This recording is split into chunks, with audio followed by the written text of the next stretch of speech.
काकांचा जो वारसा आहे आता पुढे घेऊन चाललेत आमदार संग्राम जगताप आणि त्यांच्याच नेतृत्वात तुम्ही आता राष्ट्रवादीमध्ये प्रवेश केलेला आहे, तर तुम्हाला संग्राम जगताप यांचं नेतृत्व का आवडतं?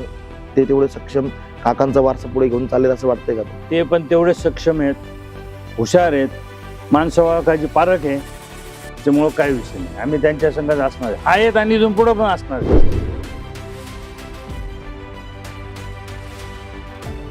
कोणी जाऊ त्यांच्याकडं, त्यांचा चेहरा हसमुख असायचा आणि कोण कोणासाठी काय करत हा भाग नाही. तर अरुण काका माझे ना 2009 ला घर भरली होती नाशिकला. बर. तिथे इथून ती झाली होती. बर. माझ्याकडे असं चेष्टाचं नाही, पण आम्ही काही कामाने गेलो तर या बसा, पहिलं चहा मागवणार, काय चाललंय, पहिलं हे त्यांचा विषय असायचा काय चाललं, कसं चाललंय, थंडी पाणी व्यवस्थित आहे ना. हा एक मोठा आधार असायचा ना, शब्दाचा आधार ज्याला म्हणतो ना, तो त्यांच्याकडनं भेटायचा.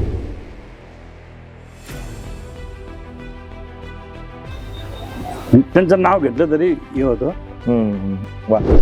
अरुण काकांच्या आठवणीने बाबूशेठ नागरगोजे यांच्या डोळ्यात पाणी आलं.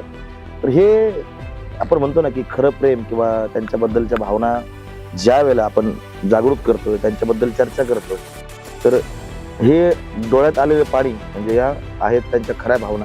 तुम्ही असं कोणाला आदर्श मानता बरं की हा हे माझ्यासमोर आदर्श आहे बाबा, मला असं काम करायचं? तर आदर्श आमचे बंधूच मानायचे. काय शिकलात तुम्ही त्यांच्याकडून? त्यांच्याकडनं सगळं शिकलो ना. माणसं कसे सांभाळायचे, माणसं कसे जोडायचे, माणसाला जवळ कसे करायचे. पैसे हा सगळा विषय नसतो ना. बरोबर. माणसं सांभाळले म्हणूनच हे सगळं काय विषय.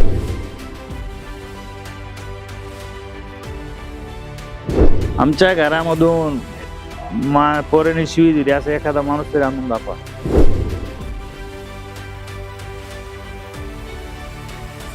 ते तर काय नाही. आम्ही गावाकडे जरी गेलो ना, माहिती पडलं तर 100 लोक एक मिनिटात येते. मेन आता रोडचे प्रश्न आहेत दुसरे, फेज 2 आणि रोड.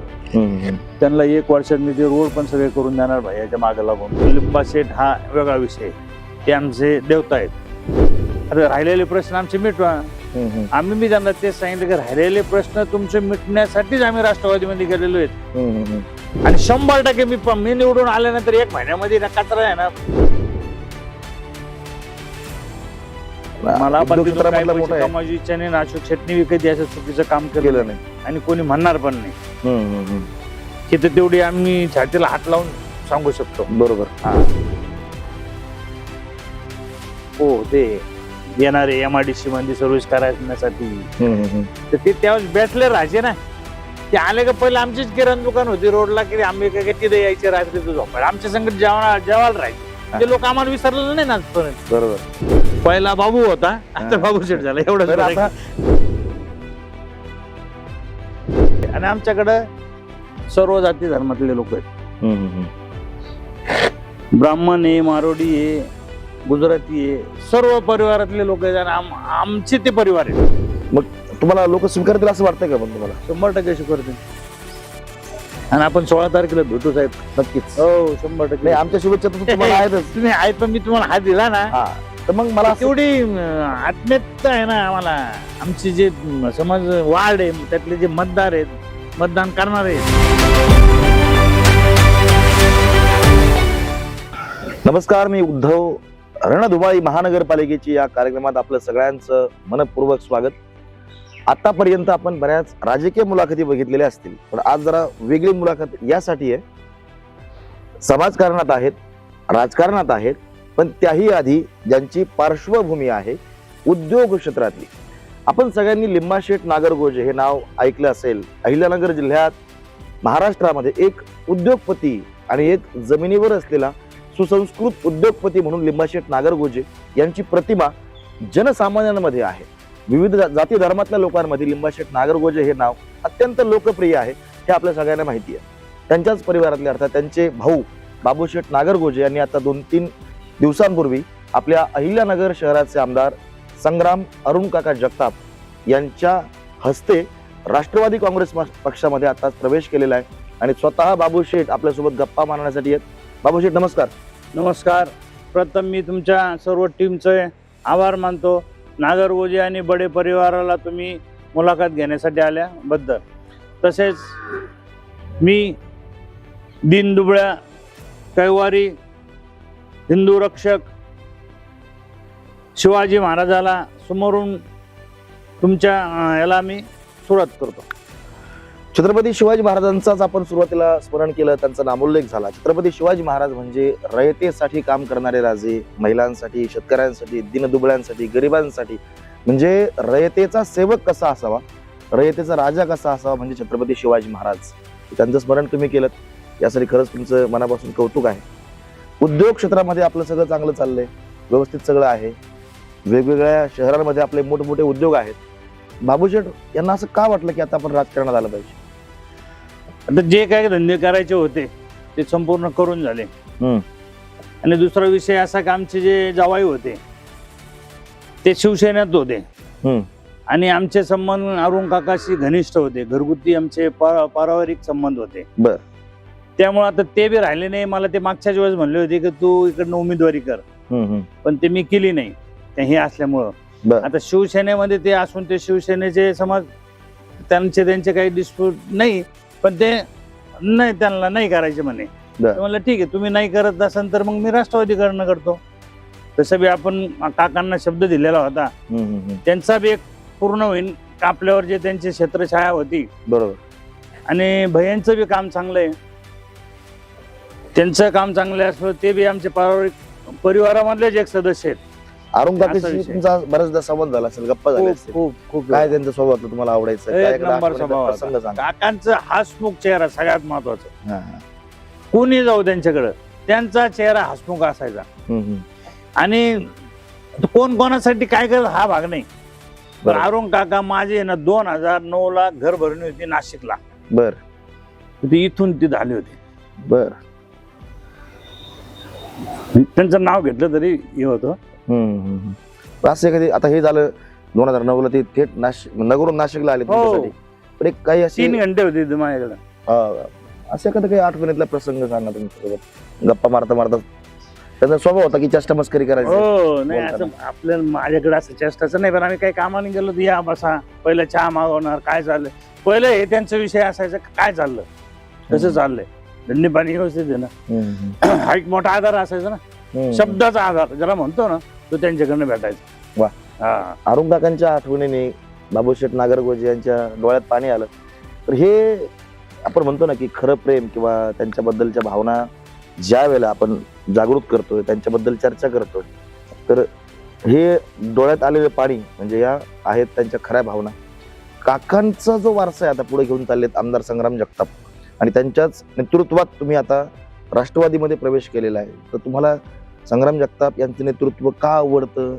ते तेवढे सक्षम काकांचा वारसा पुढे घेऊन चाललेत असं वाटतंय का तुम्हाला? ते पण तेवढे सक्षम आहेत, हुशार आहेत, माणसं ओळखायची पारख आहे, त्याच्यामुळं काही विषय नाही. आम्ही त्यांच्या संघात असणार आहेत आणि इथून पुढे पण असणार आहे. ते काही विषय नाही. आता उद्योग क्षेत्रात जेव्हा आम्ही त्यांच्या पक्षात नव्हतो तरी ते आम्हाला आमचं बोलणं चालणं आमचं घरगुती संबंध होतेच ना, त्याच्यामुळे काही विषय नाही आम्हाला. पण या प्रभागाचं आहे का तुम्हाला माहिती कुठपर्यंत प्रभाग आहे, काय का नाही माहिती? लोकांच्या ओळखी आम्ही लहानचे मोठे इथे झालो, प्रभागाचं काही विषय असे हे काय बोलणं झालं का? नाही, पण तुमचा लोकांचे संपर्क असेल ना. सन फार्मापासून तर बोलेगाव गावठाण, बोलेगावचा जो लिंबळकचा रोड आहे ट्रेन रोडच्या इकडे आहे. पहिलं पण मी आता अशोक शेठचे जे इलेक्शन आहे ते मीच हँडल करत होतो ना आमच्या घरातून. तुम्हाला अनुभव आहे, सगळा अनुभव आहे. आणि आमचं असं आहे की जेव्हा 78 मध्ये आम्ही किराणा दुकान टाकली त्यावेळेस जे लोक होते येणारे MIDC मध्ये सर्व्हिस करण्यासाठी, तर ते त्यावेळेस बॅचलर राहायचे ना. ते आले का पहिले आमचीच किराणा दुकान होती रोडला, की आंबे काय तिथे यायचे रात्रीचं झोपायला, आमच्या संगत जेवायला राहायचे. ते लोक आम्हाला विसरलेलं नाही ना आजपर्यंत. बरोबर. ते आता ठीक आहे, नवीन जे पोर आहेत त्यांचा थोडा गॅप आहे माझा त्यांचा, पण बाकीचे जुने लोक त्यांनी पहिले हात जोडतात, काय चाललंय बाबूशेठ, काय योग्य, म्हणजे हा फरक आहे ना. मतदार संघामध्ये बी आज 15-20 दिवस झाले फिरतोय. खूप आपल्याला लोकांचा सहकार्य, चांगला रिस्पॉन्स, शाब्दिक एकदम, म्हणजे काही विषय नाही. काय बोलतात लोक? बरं काय नाही, बरं झालं तुम्ही आले. तर आता राहिलेले प्रश्न आमचे मिटवा. आम्ही मी त्यांना तेच सांगितलं की राहिलेले प्रश्न तुमचे मिटण्यासाठीच आम्ही राष्ट्रवादीमध्ये गेलेलो आहेत. आणि मी राष्ट्रवादीचा प्रवेश घेताना बी भैयांना हेच रिक्वेस्ट केली की भैया तुम्हाला मला लेटर भेट द्यावं लागेल अच्छा लोकांचं काम करण्यासाठी. मला काय तुम्ही बरेच 2 पैसे कमवून हे करायचे. आम्ही जे कामाचे होते कामावलेले, आमचे पुतणे म्हणा, मुलं म्हणा, भाचे म्हणा, सगळे सेट आहेत, वेल सेट आहेत. हा त्यांना कोणालाही कुठले पैसा कमवण्याची गरज नाही काही. जे त्यांचे धंदे पाणी तिथून भेटतेच 2 पैसे. ते जग जाहीर आहे ना हा. की नागरगोजे परिवार हा मला उद्योग पण क्षेत्रामधला मोठा आहे. कमावची इच्छा नाही. अशोक शेट्टी कधी असं चुकीचं काम केलं केलं नाही. आणि कोणी म्हणणार पण नाही. हम्म. हे तर तेवढी आम्ही छातीला हात लावून सांगू शकतो. बरोबर. हा. नागरगोजे परिवार उद्योग क्षेत्रातला मोठा परिवार आहे. लिंबाशेटची पण जिल्ह्यात गावागावात ओळख आहे. त्यांनी बऱ्याच ठिकाणी मी असं पाहतो की सप्त्याला त्यांनी वर्गणी दिली आहे किंवा त्यांच्यामुळे एखादा धार्मिक उत्सव एखादा मोठा राहिलाय उभा. पण हे करत असताना काय काय केलंय अजून सांगा बरं. तुम्ही तरुणांसाठी काय केलंय, विषय असा महिलांसाठी आहे, काय केलंय? तर लिंबा शेठ हा वेगळा विषय. ते आमचे देवता आहेत, म्हणजे आमचे सगळ्याच नाही कुटुंब. पण मी नागरगोजे परिवार म्हणून विचारतो काय हा, काय तेच ना. काम करताय तुम्ही? आमचे कुटुंबाचे परिवारातले ते, आणि ते जे काय करतात त्यांना आम्ही कधीच अडवत नाही. हम्म. त्यांच्याकडे एखादे, आता तुम्हाला हॅट सांगतो का, एक दिवशी 7 वाजता माणसं आलते घरी, सकाळी 7 वाजता. मी विचारलं त्यांना, चहा पाणी केलं, काय विषय? ते म्हणे, आम्हाला सेटला भेटायचं. मी म्हणलं, काम तर सांगा तुम्ही. नाही म्हणे, ते आम्ही सेट संघच बोलू. हा. म्हणलं ठीक आहे, हरकत नाही, तुम्ही सेट संघ बोला, पण त्यांनी ना तुम्हाला ते 1-1.5 घंट्यानंतर भेटते.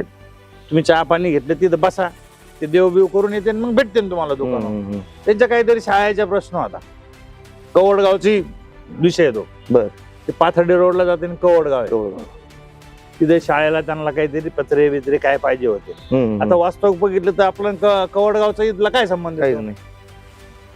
ठीक आहे, ते देतात, आम्ही त्यांना विचारत नाही, करतात ते. त्यांच्याकडे जो आलेला माणूस आहे तो कधी खाली हाताने जात नाही, एवढंच माहिती आम्हाला.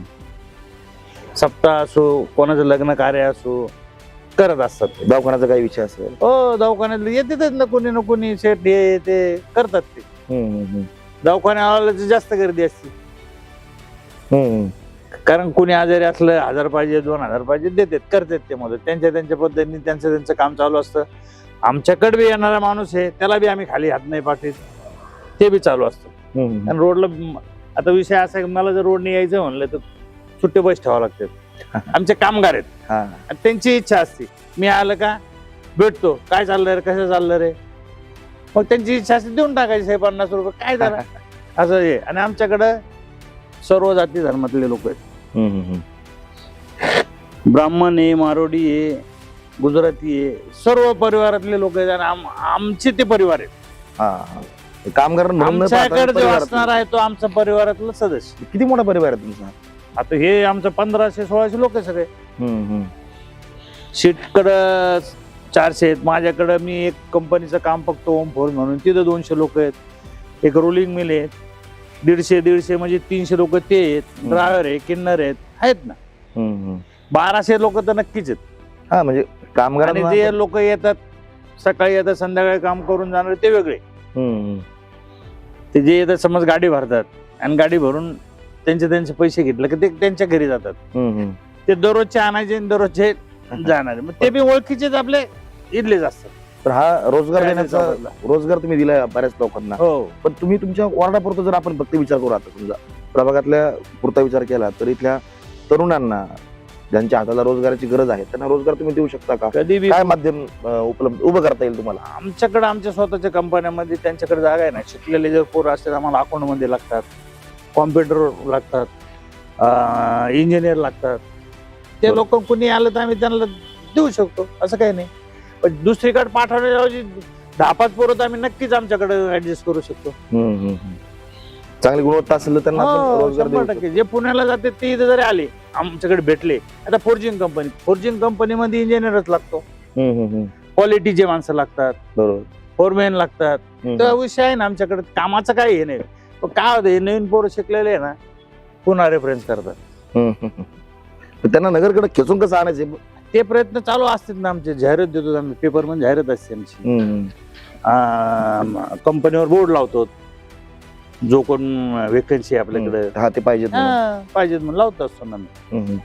तर उद्योग क्षेत्रामध्ये काम करत असतानाच व्यक्तिमत्व एक वेगळं आहे की बाबा 400 लोक तुमच्या हाताखाली, समजा गृहीत धरू आपण, 400 लोकांना तुम्हाला हँडल करायचं, बरोबर. ते काम करताना जे तुमची एक मानसिकता वेगळी असते. आता तुम्ही राजकारणात आल्यानंतरची मानसिकता थोडीशी वेगळी तुम्हाला करावी लागेल. तर हे होईल की ऍडजस्ट?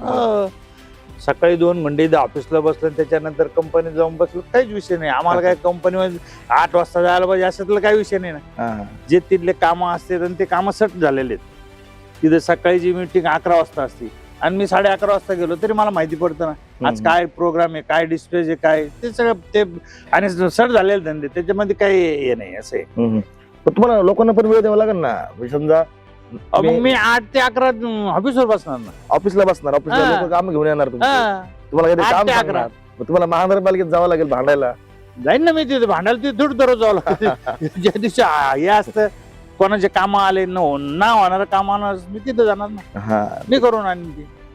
तर मग हेच लोकांना तुम्हाला सांगावं लागेल आता की बाबा नाही मी हे अशा रस्ते आहेत, काम करणार. लाईट आहे, पाणी आहे, तर हे झाले मूलभूत प्रश्न आपले. बरोबर. किंवा काहींच्या सगळ्यात माझ्या वार्डामधला ना एक मूलभूत प्रश्न आहे की मी जे फिरताना मी जी घाण बघितली ती पहिली साफ करणार. कचऱ्याचं कचऱ्याचं खूप हे आहे. आणि 100% मी निवडून आल्यानंतर 1 महिन्यामध्ये ना कचरा आहे ना जे बी कोणी असते ना त्यांना बोलून घेणार, त्यांची मीटिंग घेणार, त्यांना समजून सांगणार तर हे असं होतं कामा नाही. जिथं वेगळ्या ठिकाणी कचरा असं फेकतात तिथं पण बोर्ड लावणार की इथं नका फेको, एक ठिकाणी ठेवा. म्हणजे त्यांना बी ते भरून नेताना सोयीस्कर होईल. कचऱ्याची विल्हेवाट पण हो. लावतील आपल्याला. ते तिथून भरून नेल्यानंतर तो पुढचा हे. पण इथून इतकी घाण आहे ना साईडने चालताना की ते आता ठीक आहे लोकांनी बी थोडं समजून घ्यायला पाहिजे की एक ठिकाणी ठेवायला पाहिजे. म्हणजे ते कुणी गाडीवर देत पिशवी पिकली चालले तसं नाही करायचं. शहराला आपल्या प्रभागाला शहरामध्ये नाही व्हायला पाहिजे. स्वच्छ सुंदर करायचंय, कचरामुक्त प्रभाग करायचं हे स्वप्न आहे. अजून काय तुम्हाला दिसतंय प्रश्न की आणखी तुम्हाला सोडवायचे? पाण्याचं काही लोकांचे हे फेज 2 चे जिथे जोडले नाही ते जोडून घेणार. आमच्या इकडे थोडे रोड राहिलेले आहेत. रोडचं पण मेन आता रोडचे प्रश्न आहेत दुसरे. फेज 2 आणि रोड त्यांना 1 वर्षात मी ते रोड पण सगळे करून देणार भाई याच्या मागे लागून काही विषय नाही. कारण का त्यांचं आम्हाला सहकार्य लागणारच आहे. त्यांनी सहकार्य केलं नाही तर आम्ही काय करू शकत नाही. आणि त्या सहकार्यासाठी आम्हाला दररोज जरी त्यांच्याकडे जावं लागतं आम्ही जाऊन बसणार त्यांच्यापाशी. आणि ते लोकांसाठीच जायचं आपल्याला, काम आपल्याला करून घ्यायचे ना. लोकांसाठी जाणार आणि त्यांना पण माहिती आहे ना, त्यांना पण इकडची परिस्थिती माहिती आणि ते 100% हेल्प करणार काय वाद नाही. आता आपण बघतो की भौतिक विकास होतोयच आहे. जसा जसा विकास होतोय तस तसं लोकसंख्या पण वाढते. लोकसंख्या वाढली की घरांची संख्या वाढली, घरांची संख्या आपोआपच वस्तींची संख्या वाढली. हा किती मोठा प्रभाग आहे. या प्रभागातल्या सगळ्या घरापर्यंत पोहोचणं समजा जरी आता शक्य झालं नाही तरी पण त्या प्रत्येकाचे प्रश्न तुम्हाला सोडायचे. पूर्ण जिथपर्यंत आमचे लोक राहायला ह्या वार्डामध्ये तिथपर्यंत जाऊन आलोय. एक माझी पूर्ण फेरी झाली. आता सेकंड फेरी माझी कुमार भाऊ संग चालू आहे. आणि आमचे घरचे पण फिरतायत लेडीज खूप. म्हणजे आमच्या ओळखी असल्यामुळे ते काय अडचण येत नाही. पण कोणीतरी बाहेर येतं ते विचारतात कसं काय आलं त्यांना समजून सांगतात आमच्या घरचे. तो काय अडचणीचा भाग नाही आम्हाला. काय तुमच्या डोक्यात स्वप्न आहे की असं तुम्हाला एक आदर्श मॉडेल प्रभाग करायचा? काय काय तुम्ही बघितले स्वप्न? आता असं इथे ना खूप करायचं म्हणलं खूप काम आहेत. पण अगोदर मला हे 4-5 प्रश्न आहे ना ते मार्गी लावायचे. रोड तुमचा झाला, लाईट आहे, लाईट जिथे नाही ते बी हे करू, आणि पाणी. बरोबर. हे झाल्यानंतर इथं जास्त काय विषय नसते ना. एक गार्डन आहे, गार्डन एक मस्त बनवायचं आहे जेणेकरून कुणी पण गेलं तर तिथे अर्धा घंटा वेळ घालू शकते. तिथे महिलांना जॉगिंग पण करता आले पाहिजे, करता आले पाहिजे, महिलांना बी बसता आलं पाहिजे आणि प्रशस्त वाटलं पाहिजे. आपण कुठेतरी बसलोय जरा छान असं करायचं तिथे वयोवृद्ध माणसांना पण बसता तिथे आपल्याला जरी काही घालावं लागलं ना इकडून तिकडून मित्राकडून गोळा करून तरी पण ते करणार आहे. आणि चांगलं गार्डन उभं करायचं. करणार. वा. शिक्षणाचा पण विषय असतो बऱ्याचदा. आपल्या महानगरपालिकेच्या शाळा नगर शहरात बी फिरलो की बऱ्याच ठिकाणी बंद आहेत. पण गोरगरीब विद्यार्थ्यांनी मग शिकायचं कुठं, जायचं कुठं? बरं काय बरं ते लय मोठा विषय. पण तो ठीक आहे. आता आपण आपल्या प्रभागामध्ये जे आहेत तिथं जाऊन जितकं काय त्यांच्यासाठी करता ते करू. पण त्यात मेन म्हणजे काय सगळेच इंग्लिश मिडियमच्या मागे पडलेले आहेत. जो पण उठतो इंग्लिश मिडियम जायचं. पण इंग्लिश मिडियमची फी भरण्याची क्षमता नाही ना प्रत्येक विद्यार्थी पाठवत ना साहेब. असं नाही ना. आपल्या समोर जे घटना आहेत ना असं काही हे नाही ना. कुणी काय असा ना तो बिचारा 700 रुपये कमवू 800 रुपये कमवू पण तो त्याच्या मुलासाठी ते करतोच आहे ना. चांगल्या शाळेत त्याला घालतो. असं चांगल्या दर्जाच्या शाळा हेच असतं का मी जे करतोय ना त्याला हे नाही करायला पाहिजे. तो शिकला तर तो चांगल्या ठिकाणी जाईल. पण माझं काय म्हणणं आहे अशा चांगल्या दर्जाच्या शाळा सेमी इंग्लिश आपल्याच प्रभागात जर आपल्याला उभा करता आलं तर प्राथमिक शाळा आपण करू. करता येईल ना देवी, करता येईल ना. त्यात काय म्हणजे असं काय हे नाही की भैयांचं काही एकदा बैठक लावून हे करून बा मला हे पाहिजे हे करायचंय त्यांच्या मार्गदर्शनाखाली ते पण आपण विषय घेऊ, काय विषय नाही असं.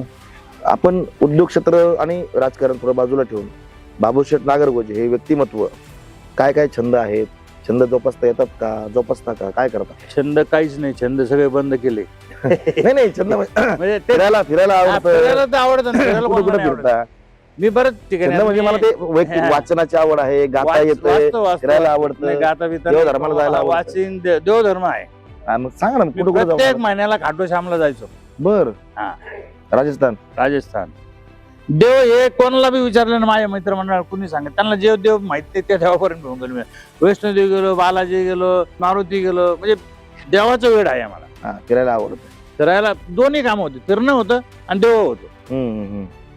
आता मावटा देवी तर समज आमचा जवळ लोकलचा विषय. हा मोठं दिवेले पण हा. जातात. खूप वेळा खूप मडी मोठा देवी वृद्धेश्वर आहे ते जाताना एकच लाईन आहे. हा, मग पाथर्डी तालुक्यात हा. सगळे हा धार्मिक आपले जे तीर्थक्षेत्र इकडे आम्ही याला पण जात असतो गोरक्षनाथाला. अजून देव हा आमचा घरातला सगळ्यांचा आवडीचा विषय. वा, म्हणजे आमचा लहान पोरग आहे ना त्याला पण आम्ही टिळा लावित असतो. धार्मिक कामाची आवड आहे. हो, खूप आवड आहे. आणि धार्मिक कामाला आमचा बी सहकार्य असतं.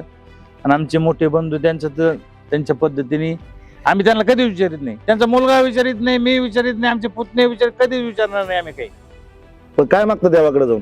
आम्ही देवाला फक्त सुख समृद्धी हे जे बारकाले यांना सुखी ठेव, बाकी काय पाहिजे. म्हणजे हे मध्यंतरी एक मी बघितलं होतं, एक गंमत म्हणून सांगतो की अंबानींच्या घरातले जेव्हा जातात गणपती दर्शन घ्यायला आणि त्याचे पाय पडतात लोक, अशी गंमत म्हणून आता काय राहिले बाबा मागायचं. तर बाबूशेठ नागरगोजे काय मागतात देवी? आम्हाला उदाहरण असं घेऊ आपण, मोठ्या आम्हाला देवीला पण- गेलात काय मागतात? देवाला हेच मागणार आम्ही, माझ्या वार्डामधले माझ्याकडे असणारे सर्व कामगार देवा सुखी ठेव, यांना चांगली बुद्ध्या दे आणि त्यांच्या सारखंच आम्हाला ठेव त्यांच्या संग. हा, म्हणजे आमचं कल्याण केलं हा. पाहिजे, सगळ्यांचं कल्याण केलं. सगळ्यांचं कल्याण कर. वा वा वा, म्हणजे सर्वसामान्य माणसाचं कल्याण व्हावं, सर्वसामान्य माणसाच्या जगणं समृद्ध व्हावं यासाठी काम करणारा हा परिवार आहे. खरे गंमत सांगू का प्रेक्षक हो, आपण म्हणजे सगळ्याच माणसांना मत मांडता येईल, बोलता येईल असं नाही. काही माणसं असतात की जे करून दाखवतात. बाबूशेठ नागरगोजे दिसायला हे साधे व्यक्तिमत्व आहे, बोलताना आपल्याला त्यांच्या बऱ्याच मुद्द्यांमधून ते एकदम साधे सरळ सहज बोलणारे, एक आपण म्हणतो ना रोखठोक बोलणारे, स्पष्ट बोलणारे व्यक्तिमत्व आहे. पण त्यांच्याकडं सर्वसामान्य माणसाबद्दलची तळमळ आहे, युवकांबद्दल, महिलांच्या सन्मानासाठी किंवा लहानपासून ते वयोवृद्धांपर्यंत सगळ्या माणसांसाठी चांगलं काम करण्याची तळमळ त्यांच्या वागण्यात आपल्याला दिसते. बोलण्यात दिसेल की नाही मला माहित नाही, पण वागण्यात त्यांची तळमळ आपल्याला कायम दिसून येते. असे काही व्यक्तिमत्व आहे. म्हणजे आता राजकारणात आल्यानंतर मग जरा कडक पांढरे कपडे घालणार, कुर्ते नाही, आमचे जे आहे तेच आम्ही याच्यात काही चेंज नाही म्हणत. असंच राहणार. हो, त्यात काय चेंज करायचं? आम्हाला लहानपणापासून पागणारे लोक त्यांच्या पुढे काय चेंज करायचं? येस. आणि दुसरी गोष्ट तुम्हाला सांगतो, आमच्याकडे 40 वर्षापासून काम करणारे लोक आहेत, त्यांना आज काम नाही होत, बसून येतं पगार देतो त्यांना. बापरे, ही आत्मीयता महत्वाची. त्यांनी फक्त येणे गेटच्या आतमध्ये सुपरवायझिंग करणे, हे करे ते करे, विषय बाकीचा नाही त्यांना. त्यांनी आमच्यासाठी केलेले म्हणून आम्ही त्यांच्यासाठी काय करतो आणि करत राहणार. हे सामाजिक काम करताना तुम्ही असं कोणाला आदर्श मानता बरं की हा हे माझ्यासमोर आदर्श आहे बाबा, मला असं काम करायचं? तर आदर्श आमचे बंधूच मानायचे. काय शिकलात तुम्ही त्यांच्याकडून? त्यांच्याकडनं सगळं शिकलो ना. माणसं कसे सांभाळायचे, माणसं कसे जोडायचे, माणसाला जवळ कसं करायचं. पैसे हा सगळा विषय नसतो ना. बरोबर. माणसं सांभाळले म्हणूनच हे सगळं काय विषय. आज ड्रायव्हर आहेत, ड्रायव्हरला आपण झटकलं बोललो तर तो थांबणार आहे का? त्याला सांभाळणं म्हणजे ते एक कामच आहे ना. जरी ते आपली गाडी चालवत त्याला सांभाळतो म्हणून ती गाडी चालवते. बरोबर आहे. आणि माणसं असे एकाला एक जोडलं. हे तर काय नाही, आम्ही गावाकडे जरी गेलो ना, माहिती पडलं तर 100 लोक एक मिनिटात येते. वा वा. हा, तुम्ही गावात येणार आहेत? येणार आहेत. काय ते आम्हाला देत नाही आणि आम्ही त्याला काही देत नाही. फक्त या बसा काय चाललंय वा. कसं चाललंय हा स्वाद लय मोठा आहे ना. हा प्रेमाचं नातं, प्रेमाचं नातं. आपुलकी आहे, प्रेम आहे, आपुलकी. माणुसकी आहे. हो दोन शब्द चांगले बोला, दोन शब्द चांगले घ्या, एकमेकांशी संवाद करा. साहेब आम्ही 5 जिल्ह्यात काम करतो. हम्म. पुणे आहे, मुंबई आहे, नाशिक आहे, औरंगाबाद आहे, बीड आहे. हे सगळं चालतंय सगळं नावावर किंवा शब्दावरच आहे ना. हम्म. आमचा धंदा बी जे होतो शब्दावरच आहे. तुम्हाला लोक स्वीकारतील असं वाटतंय का मग तुम्हाला? 100% करते. आणि आपण 16 तारखेला भेटू साहेब. नक्कीच. हो 100%. नाही आमच्या शुभेच्छा तर तुम्हाला आहेतच. तुम्ही आहेत पण मी तुम्हाला हात दिला ना. हा तर मग मला असं- तेवढी आत्मीयता आहे ना आम्हाला. आमची जे समज वार्ड आहे त्यातले जे मतदार आहेत, मतदान करणार आहेत, ते समजतं ना. लोक भेटतात, बोलतात, त्यातून तुम्हाला मग. समजतच. आमच्या घरामधून पोराने शिवी दिली असं एखादा माणूस तरी आणून दाखवा. वा वा वा. हा हे महत्वाचं आहे बरं का. म्हणजे असतं ना की आता आपल्याला आता सुबत्ता आली म्हणजे तुमची मुलं किंवा तुमचे पुतणे समाजात वावरत कोणाचा असताना असं कोणाचा बी. तक्रार नाही, काहीच नाही. त्यांचा पण फायदा होईलच ना तुम्हाला याची. 100% होईल ना. मग म्हणून तर तुम्हाला एवढं गॅरंटी सांगतो ना. हम्म. तो एक आहे ना फॅक्टर आहे ना. लोक किंवा कोणी असो, गरीब असो, मोठा असो, हे असो, स्वाद समोर होतो ना. हा मला बाबू शेठच्याच नावाने ओळखते सगळे. पहिला बाबू होता, आता बाबू शेठ झाला. बरं, एवढं आता हा मला ते विचारायचं राहिलं बरं का. एक आता म्हणतो ना आता बाबू शेठ, एक शेठ म्हणायचंय. पण तुम्हाला अजूनही तुमच्या लहानपणीचे किंवा बालपणीचे मित्र आहेत की जे अजून फार तिथपर्यंत पोहोचू शकले नाहीत बाबा, किंवा तसे जर उंची जर आपण मोजली सामाजिक प्रतिष्ठा तेवढ्या उंचीचे जर नसतील पण ते तुम्हाला बाबू म्हणणार आहे का कुठे अजून? नाहीत ना. पण ते कसं आहे आता ते गावाकडं मार्केट यार्डला आहेत. ज्यांच्या संघ आम्ही काम केले तिथं मार्केट हक्काने बोलणारे असे आहेत ना. आहे ना. कसं काय वाटतं बरं तेव्हा? चांगलं वाटतं, खूप चांगलं वाटतं. चांगलं वाटतं, चांगलं वाटतं. वा. ते प्रेमाचा विषय आहे ना तो. हे बाबू शेठला मी असं थोडं क्रॉस चेक का करतोय म्हणजे चला बाबा उद्योग क्षेत्रातला माणूस आहे, पण खरं त्यांच्याशी गप्पा मारताना मला जाणवलं की ते प्रभागातला खडा ना खडा, प्रभागातला घर ना घर फिरलेत, प्रभागातल्या घर टू घर जाऊन म्हणजे सगळ्या जाती धर्मातल्या लोकांशी त्यांनी संवाद साधलाय. या सगळ्यांची एकत्र मोठ त्यांनी बांधलेली आहे असं जाणवतंय.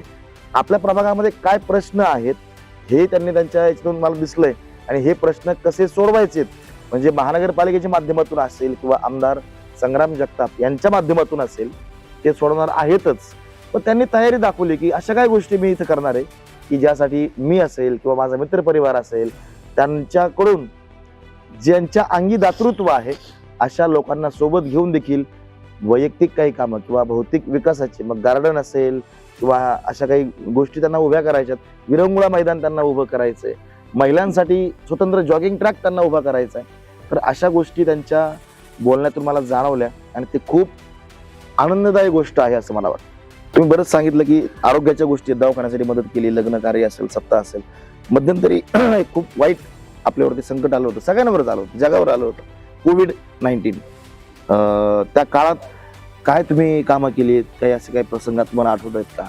तर असं आहे त्यावेळेस आहे ना लोकांचं हातातले कामं नव्हते. कामं नसल्यामुळे घरातल्या अडचणी होत्या. बरोबर. त्याच्यासाठी आम्ही तांदूळ म्हणा, गहू म्हणा, किट म्हणा, जे शक्य ते केलं. उगाच तुमचे कॅमेरे चालू म्हणून फालतू काही सांगायचं बरोबर, हे आमचं काम नाही. आता आम्ही कोणाला मदत केली हे नाव जर सांगितलं तर ते म्हणतात, "यार, हे आता इलेक्शन आहे म्हणून काढला. हा नाही आपल्याला लावायची तसं काय मी कोणाची हे नाही करणार. पण जे शक्य आम्हाला जे करता आलं तेवढं केलं. जितक्यापर्यंत पोहोचता आलं तितक्यापर्यंत पोहोचलो. नाही काहीतरी 3,000 लोकांना आम्ही मदत केली असेल. काय मदत केली, काय स्वरूप होतं? ते किट दिले कोणाला, कोणाला तांदूळ, कोणाला गहू, कोणाला साखर, जे पाहिजे ती घरातल्या वस्तू. कोणाला अडचण आहे बिलाची तिथं 10-5 रुपये दिले जेणेकरून त्याला ती मदत होईल. म्हणजे कोरोना काळात तुम्ही घरी बसला नाही बाबा, लोकांपर्यंत होतात? नाही होतो बाहेरच. आमच्याकडे तर काही ते विषय नव्हता, पण ते जितक्यापर्यंत भीती तर वाटतच होती, पण जितकं आम्हाला काही सहकार्य करता आलं ते आम्ही केलं.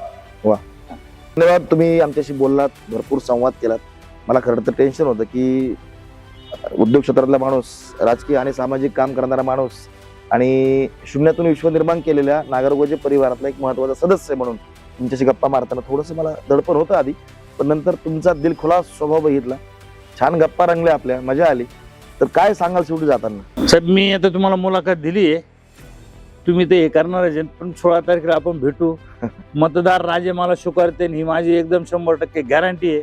बरं. आणि 16 तारखेला आपला आणि तुमचा गुलाल आपण संगत, तुम्ही माझ्यावर टाका आणि मी तुमच्यावर टाकेन. वा वा, धन्यवाद धन्यवाद. तुम्हाला शुभेच्छा आहेत. आम्ही तुमच्या सोबत आहोत. Thank you so much.